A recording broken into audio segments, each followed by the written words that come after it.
All right, I'm sitting here with Jackie. How you doing? I'm good. How are you? All right. Do you want to give me a little history about yourself, where you're from, stuff like that? Yeah. From Philly, Kensington, born and raised.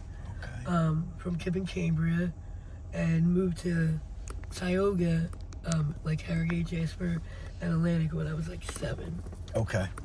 Um, So you were able to watch this whole war on drugs your entire life down here. And it changed big. Like when I was living on Jasper Street, see, people weren't really out like that back then. It's because it was you go to jail if you get caught with drugs. Exactly. And people were more, cautious and stuff like that when they were getting high. Absolutely.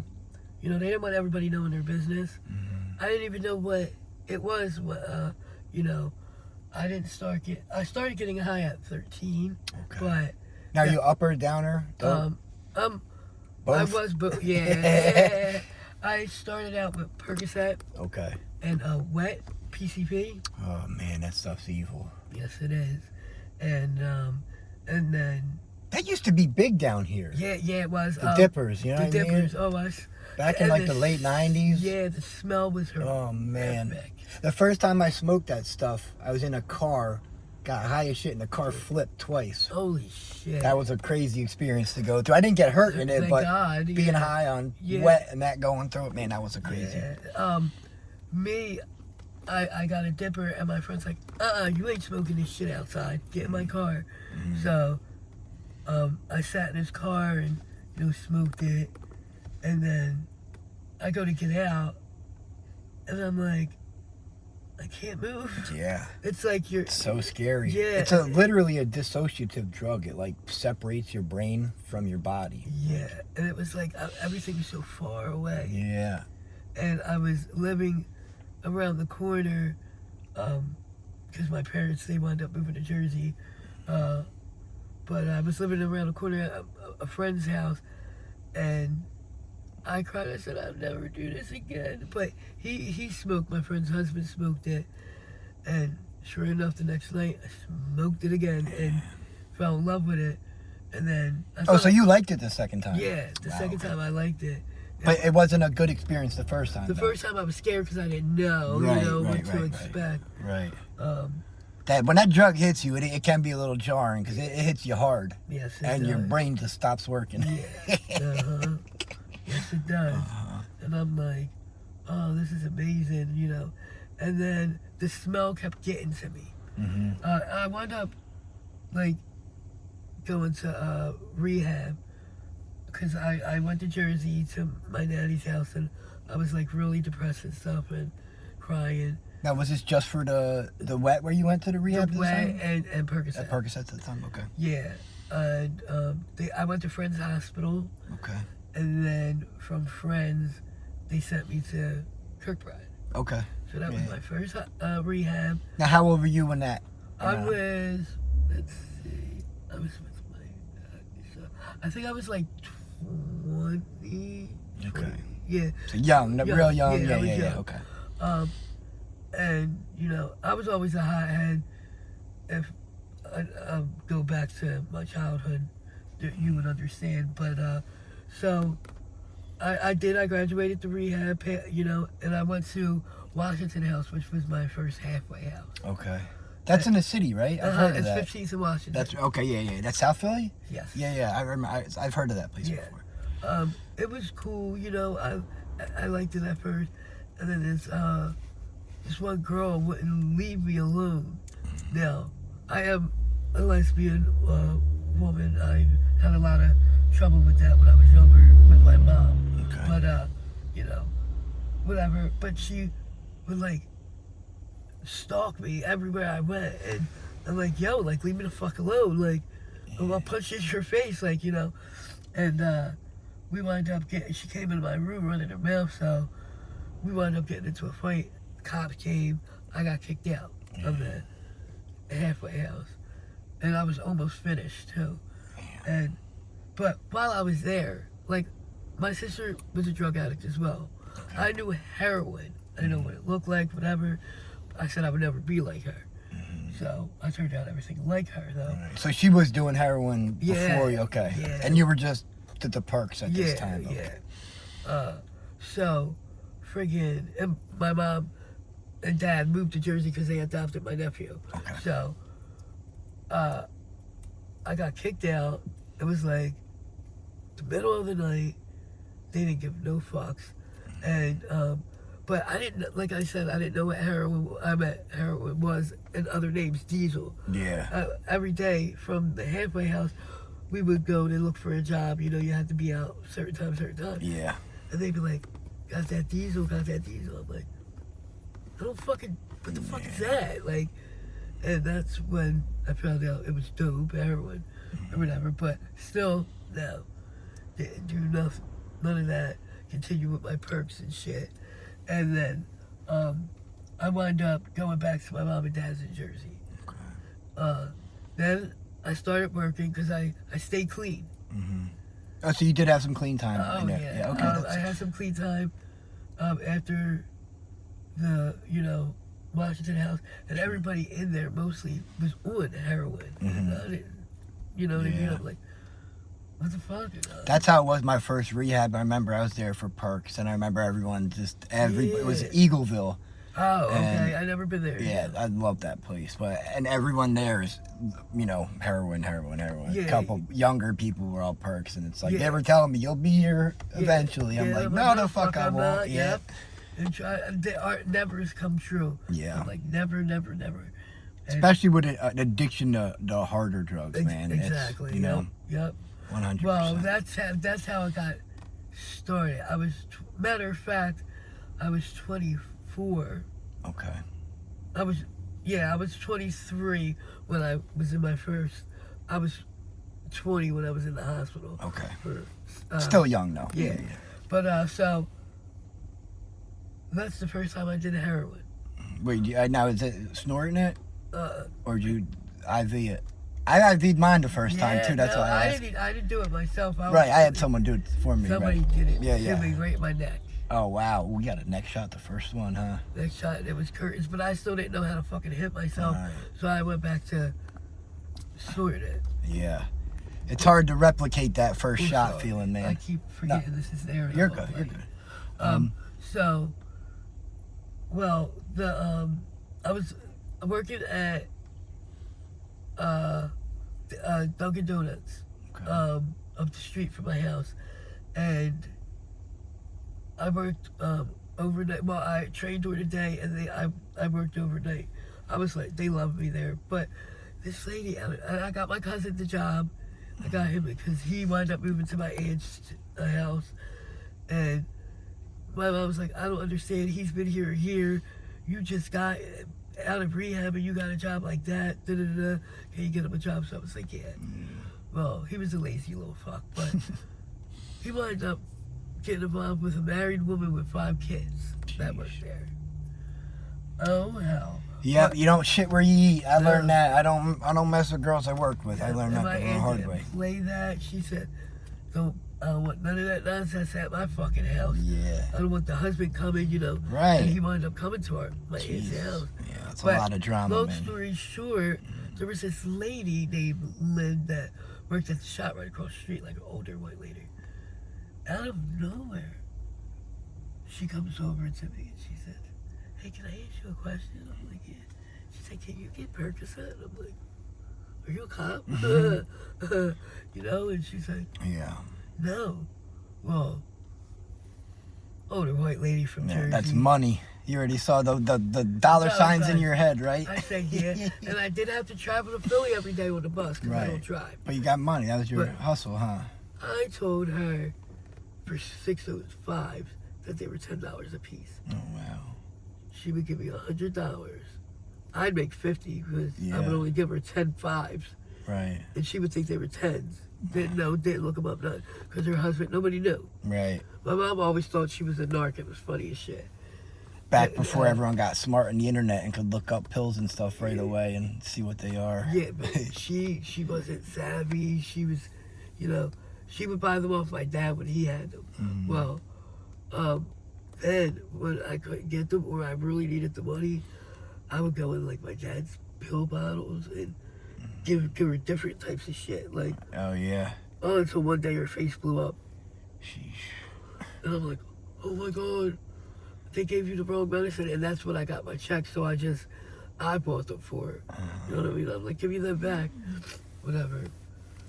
You might got an allergic reaction to that aspirin part, like the part of them.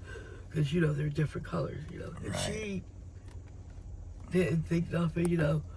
And then I got it connected, my mom's development, which was beautiful. So I didn't have to go to Philly no more.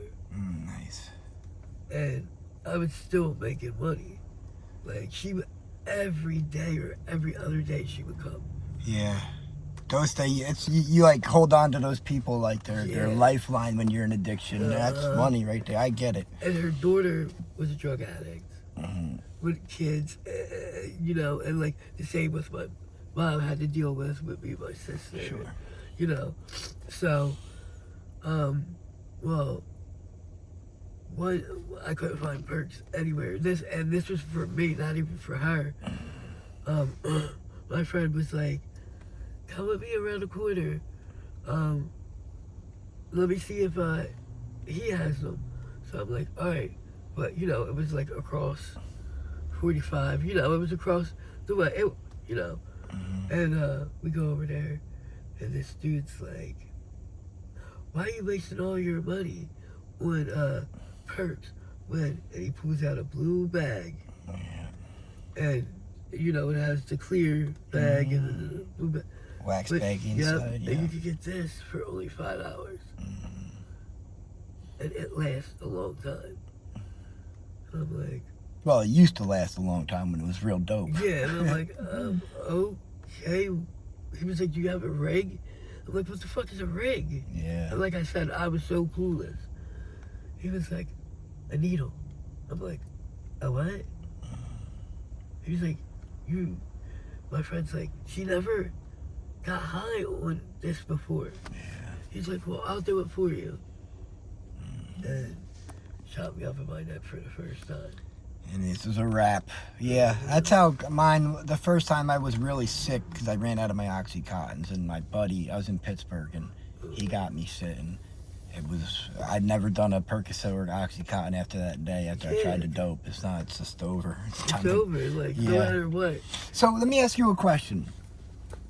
Were you active in addiction down here when they started to switch over to fentanyl in 2016, 15, 16? Actually, I was in Jersey trying to get, because my mental health I was going through it, because I lost my dad in 2016. Oh, okay, sorry. That August, 6 days before my 29th birthday. But I was actually in Kirkbride again. I met a girl on a site, and we were talking for 5 months. I told her I was going on vacation. And I wouldn't have my phone. But she knew, like I told her I was a drug addict, didn't tell her what, whatever, blah, blah, blah. We lived around the corner from each other our whole life. It was weird. But I knew her brother. But I was in Kirkbride getting clean. And I got clean. And I got out. And I went to meet, because her and her sister met me for the first time in Kirkbride. And then they knew I was getting out, but my ex wanted me to go house sit with her. Well, long story short, I wound up being with the one girl, moving in her house too quick, knowing that she was just a terrible, terrible person when it came to drugs. And I wound up relapsing. Okay. So, was it fentanyl then when you relapsed? Yeah, I relapsed. I overdosed and died, and I was just snorting it. Wow. On her mom's liver. Wow. And that was your first experience with fentanyl then? Wow. Yeah. Because she kept accusing me of getting high, and I wasn't. She made me throw away from my medicine, my psych meds, and everything. Wow. So I said, I'm going to show. But I wasn't allowed to go to meetings, hang with other addicts, anything. Oh, I worked 2 jobs. I was working my ass off, and and it just took me out. Now, do you like the fentanyl better than regular old school dope? Like, what's your thoughts on it? No, I hate it all. And what about the trank? You hate the trank? Oh my god, I hate the fucking train. Yeah. Do you deal with sores? So many people here have sores. It's Mine's actually aren't. I take care of them, but yeah, I have a couple on my legs, but I cried when that happened. But you know, when you get so you need to hit, you're sick, and you just get it, and then you know it works, and then all of a sudden you miss a little bit, and you get just like that, like. But yeah, mine are actually going away. Now, do you use like the wound care people at Beacon? Yeah, wound care at Beacon, at Prevention Point. How long have you been in here in the shelter? Since last February 28th. Okay, and for the people that watch us, what's your thoughts? Is it a good shelter for you? Is it like? I think it's a great shelter. Mm-hmm. They're doing changes. That's my next question. I was just going to ask you about that, getting more strict or whatever. Yeah, and they need to. Yeah, okay, so that's something you're in favor of. Yeah, absolutely, because at first, I was like, I'm not going to a fucking shelter. Mm-hmm. I'm not fucking leaving every day, taking all my shit with me. How the fuck am I going to do this? You know what I mean? Like, they want you to leave every day, da-da-da-da. And then I'm like, what are we going to just sit here, get high, and wait for our housing? Yeah.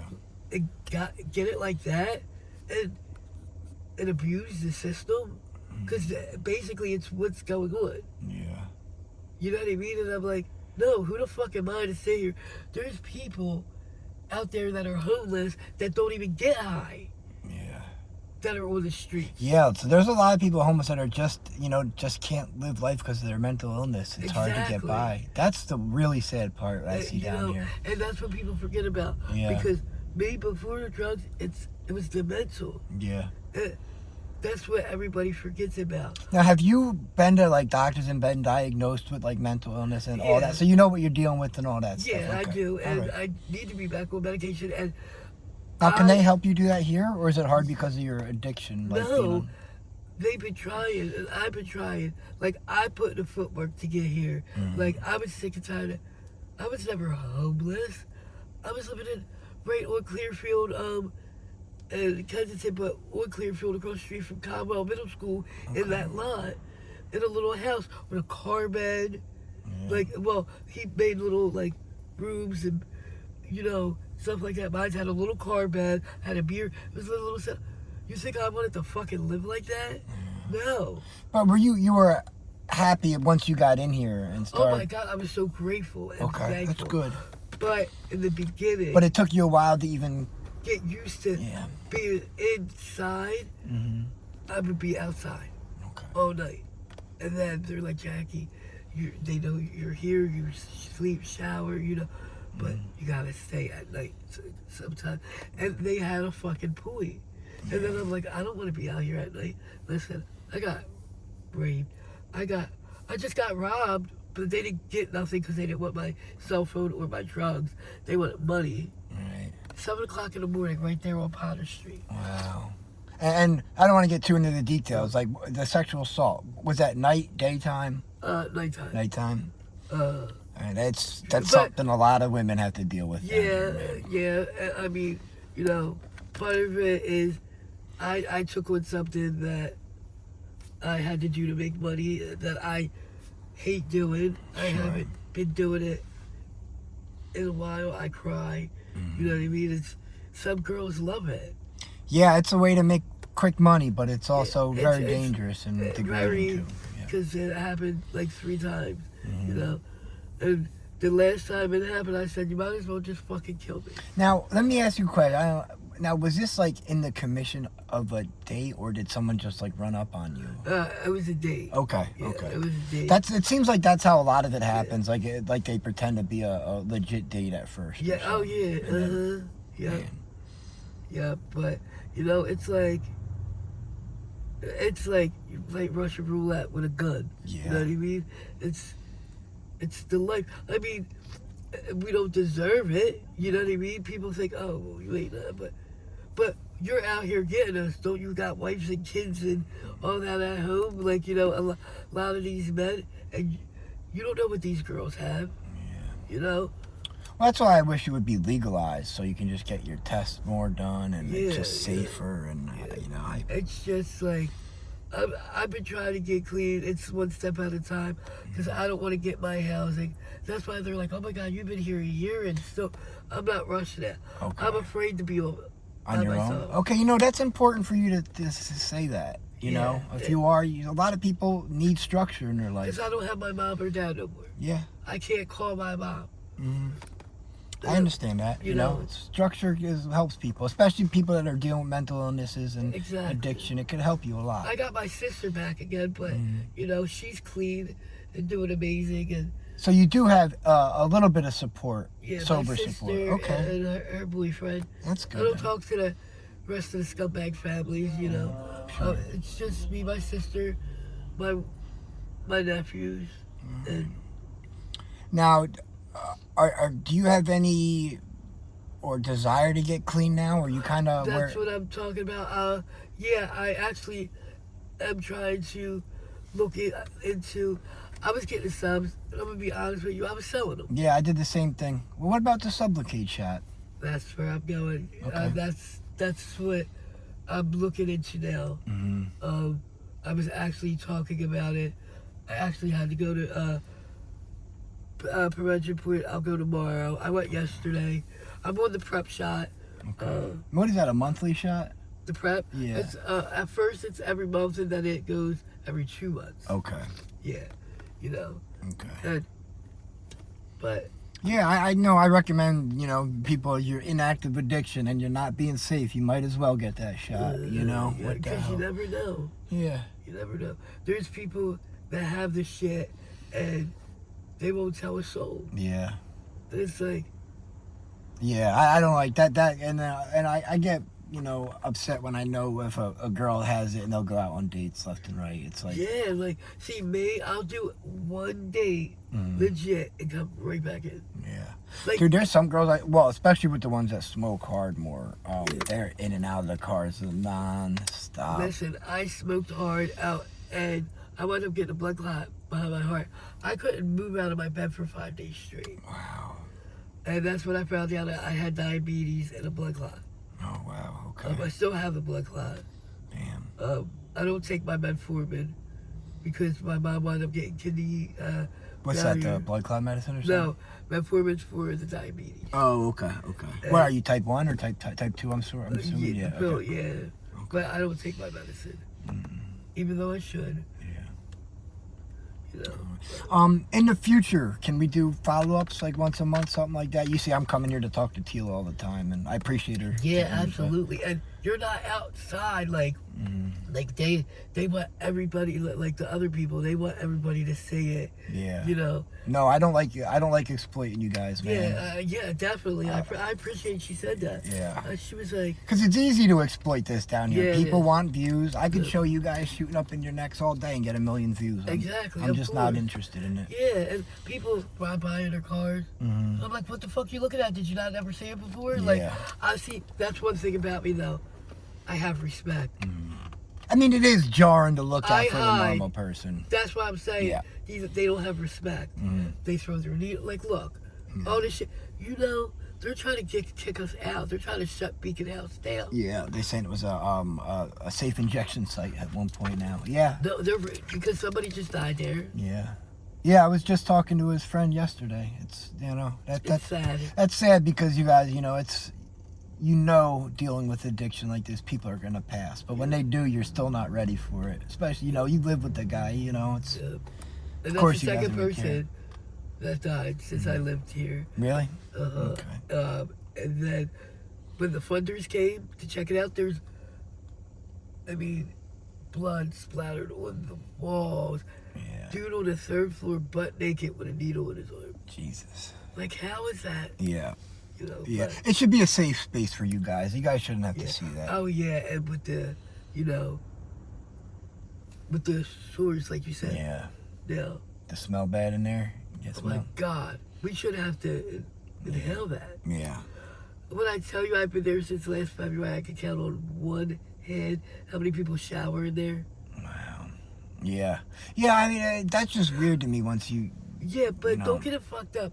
I get very depressed. Yeah, no, I was just going to say depression plays a big part in that. And listen, sometimes it'll be a couple days. Yeah. But if I can smell me, I know you can Yeah. smell me. You know what I mean? And it's embarrassing. Well, so I always go back. The last year I was getting high, right? I was in an abando over in Roxborough, the other side of the city. Okay. And I might have showered 4 times that whole year, I think. You know, I was that depressed. So I try and think remember that. Yeah, but you were also in a abando. Yeah. Listen to that. Not with other people abando. living. Yeah. Yeah. And then it's an abando. It probably didn't even have fucking running water or anything. No, it did have have running water. So Okay. what it was my old apartment I stopped paying, and then I Gotcha. refused to leave, Gotcha. and they couldn't evict me. So there was no electricity, but there was running water, and it was like the cleanest abando ever because Yeah. it was still had locked doors, Yeah. windows, you know. But it was cold water, wasn't Yeah. it? Oh, freezing cold. Yeah. Exactly. Yeah. So you didn't have no fucking, you couldn't turn on no gas or nothing to heat up pots or nothing. So that's different, and you were by yourself. Yeah, it's different when you're around 60 other people. I get it. Exactly. Yeah. And there's running hot water. Yeah. And you can run out to go cop every fucking 5 minutes. Yeah. But you can't wash your ass. Yeah. A lot of that has to do with depression and mental illness. That's so what I you're said, you know, definitely because right, trust yeah. me, I laid and peed myself. Mhm. I couldn't get out of bed. Couldn't move Yeah. for 5 days. I had somebody legit have to wash me up, and it was sad and embarrassing. But, you know, Hey, life's hard though. We all need help sometimes. yep, and that's what she said. Okay. So, All right. Well, listen. I really appreciate you doing this, and Thank you. I'll be in touch with Teal and stuff in the future, and we'll do like once a month, something oh like yeah, that. definitely. Yeah. Keep in touch with you. I like keeping in touch with everyone I talk to. Yeah, thank you. All right. Thanks, appreciate Jack. I appreciate Yep. it.